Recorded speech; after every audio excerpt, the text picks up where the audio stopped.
तो यहां आपसे प्रार्थना की जाती है, जब तक सत्संग चले आप सब चिंताएं और इधर उधर की गल्ला बातें छोड़ के ध्यान से सत्संग सुनो। राम नाम रटते रहो,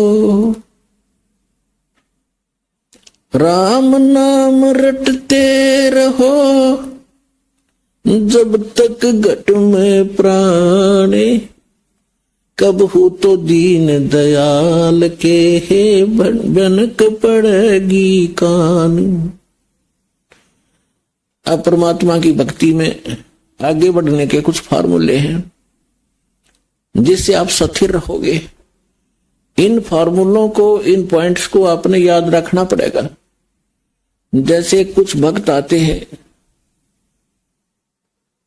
कुछ ऐसे भक्त होते हैं जो सब जगह थक लेते हैं, झाड़ फूक करवा के, मंत्र जंतर जप के, गुरु बना के, और जब वो यहां आते हैं चाहे कितना भयंकर दुख हो उनके ऊपर, परमात्मा तुरंत ठीक कर देता है। अब उनकी तो फिर परमात्मा की रजा होगी, उन कोई और ठिकाना नहीं रहा, भगवान से अतिरिक्त कुछ जगह दिखाई नहीं देती। मालिक को सब पता है, अंतर्यामी है वो परमात्मा।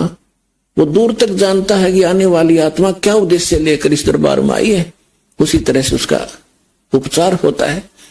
जो ऐसे आते हैं उनको तुरंत देखो। दास तो एक पीएन है उस कबीर भगवान का, चपड़ासी हूं।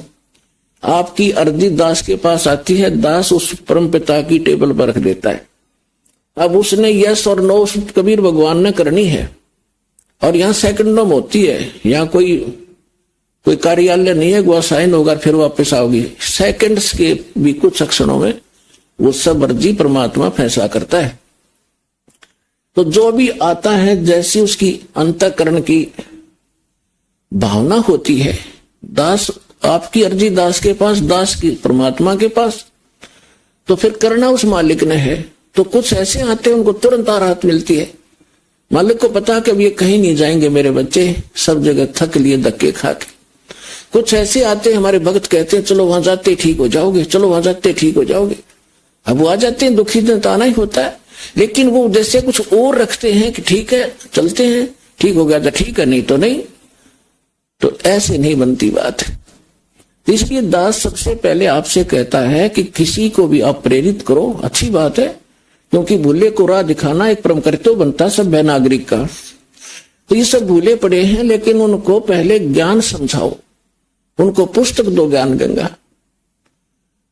और ये ज्ञान गंगा पुस्तक जो है, और भी कोई हमारी सीडी है बनाई हुई, या कोई भी परमात्मा का लिटरेचर जो इस दास के सत्संगों से बना है, उनको उनको दो पढ़ने के लिए। और ये एक ऐसा ज्ञान है परमात्मा का, कबीर साहब कहते और ज्ञान सब ज्ञानड़ी, और कबीर ज्ञान सो ज्ञान, और जैसे गोला तोब का करता चले महता। तो पहले उनको ज्ञान से समझाओ, फिर वो ज्ञान से परिपूर्ण होकर फिर यहां आएंगे। जब तक ज्ञान से परिपूर्ण होकर यहां नहीं आएंगे तो वो फिर डगमग हो जाएंगे। परमात्मा इस चीज को लाइक नहीं करते कि ये डले थे, पहले ढो ही रहे थे, 36 जगह भटक लिए, नकली गुरुओं के पास धक्के खा लिए, जीवन नाश कर दिया इन्होंने। तो अब अपने परमात्मा को पहचान कर फिर यहां लगे। तो इसमें क्या होता है कि फिर दूसरा इसका कारण ये होता है, जैसे किसी डॉक्टर के पास रोगी जाते हैं, एक ही जैसा रोग होता है, एक व्यक्ति को तो 2-3 खुराकों में राहत मिल जाती है, और दूसरे को 3 महीने गोलियां खाने का निर्देश दिया जाता है डॉक्टर के द्वारा। तो उसके रोग में अंतर है। वो नहीं सोचा इसका तो 2 खुराक में ठीक कर दिया, मैंने 3 महीने खानी पड़ेगी, मैं तो नहीं खाने का, तो ना खाने का तो मर जाने का, और क्या इलाज है। अब उसका रोग इतना गहरा नहीं था, जो जल्दी समय पर आ गया तो ठीक हो गया, और उसने वो 3 महीने खानी पड़ेंगी और ठीक होगा, क्योंकि टेबलेट वो कारगर है। तो पुण्यात्माओं, इस संसार में 21 ब्रह्मांड में दास के अतिरिक्त कोई संत नहीं, और कबीर साहब के अतिरिक्त कोई भगवान नहीं। और जो समाधान दास देता है उससे सारे काम ठीक होंगे आपके।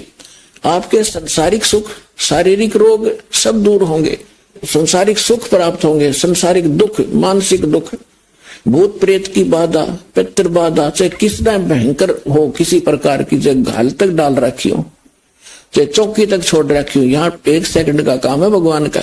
हम धड़े दुपटे नहीं लाते, परमात्मा के उस शब्द में इतनी ताकत है, जो मंत्र हम देते हैं अपने आप सब भाग जाते हैं।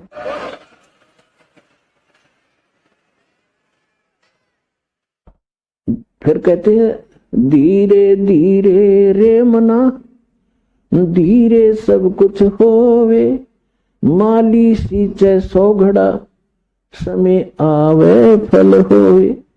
अब ये फार्मूले आपने याद रखने इस मार्ग पर कि धीरे धीरे रे मना, धीरे सब कुछ हो। आप बच्चे को स्कूल में भेजते हो प्रथम कक्षा में, और फिर उसको परिपूर्ण ज्ञान प्राप्त कराने के लिए, रोजी रोटी के योग्य बनाने के लिए 20 वर्ष तक, 15 वर्ष तक फ्री छोड़ देते हो। BA करके फिर वो 5-4 वर्ष का कोर्स भी करता है, और फिर 2 रोटी का साधन उसको बनता है। अगर वो सफल हो जाता है और बढ़िया होता है, फिर सारा उसका जीवन रोजी रोटी की समस्या हल हो जाती है। ठीक इसी प्रकार आपने ये आम का बीज बोया है, भक्ति, सत भक्ति। अभी तक आपने बबूल बो रखी थी, और बबूल बीज का ये आशा कर रहे थे कि हमें आम मिलेंगे मीठे मीठे, तो बबूल के तो काटे ही मिलेंगे। आम की इंतजार, आम की आशा व्यर्थ थी। तो जितने भी ये संत हैं, पंथ हैं और श्रद्धालु हैं, ये बेचारे उनको संत मानकर चले गए, उन्होंने राम नाम दे दिया, अब बीज दे दिया आम का कह के, और है वो बबूल का। उन बीज भी दिया, यानी साधना भी कर रहे हैं जैसा गुरु जी बता रहे हैं, वो फल भी रहा है। कुछ कहते हैं हमें ऐसे दिखाई देता है, प्रकाश दिखता है, वो प्रकाश से का बीज दे रखा है तुम्हारे लिए। प्रकाश ही काल है, ज्योत स्वरूपी निरंजन। तो आम का बीज कह के सतलोक सतपुरुष की कथा सुना के आपको बीज दे दिए। काल के 5 नाम काल के जानो, राधा स्वामी वाले, और सभी आस लगाए बैठे में सुख होगा, हमें मोक्ष मिलेगा, सपने में भी इंतजार मत करना। बीज आम का बीजिए और फिर वो प्रोसेस अपनाइए जो एक बीज को बो के पेड़ बनाने तक जो क्रियाएं की जाती है, और फिर देखना। तो अब आपको आम का बीज मिला है, इसको बोइए, बीज दिया, अब इसकी सिंचाई कीजिए, इसकी सुरक्षा कीजिए। अब सिंचाई क्या है देखो पुण्यात्मा, दास इस मार्ग का मास्टर है, इस मार्ग का डॉक्टर है। आप सभी विद्यार्थी हो, दूसरे शब्दों में आप जन्म मरण के रोगी हो। तो इस दास को इसका पूरा कंप्लीट कोर्स पता है, आपको बताया जाता है, तो आप जी वैसे ही कीजिए और फिर देखना इसकी सफलता कैसे। जैसे ये मंत्र है, ये तो समझो बीज है। ये मंत्र जाप कर आपको दिए जाते हैं, ये तो समझो बीज है, बो दिया आपके अंतःकरण में, वचन की शक्ति तय प्रवेश कर दिया। अब इसकी सिंचाई करनी है, इसमें खाद पानी डालना है। तो उसके लिए कहा है, एक यज्ञ है धर्म की, दूजी यज्ञ है ध्यान, तीजी यज्ञ हवन की, चौथी यज्ञ परिणाम, और 5वीं यज्ञ है ज्ञान की। तो आप जी ने ये बीज बोने के उपरांत, जैसे खेत में किसान गेहूं बीज देता है, तो गेहूं बीज देने मात्र से सफलता नहीं होगी, उसमें खाद भी, पानी भी, उसकी सुरक्षा भी समय अनुसार देनी पड़ेगी, और उसमें घास फूस उग जाता है, उसको निकालना भी प्रॉपर पड़ेगा, तब वो सफलता प्राप्त होगी।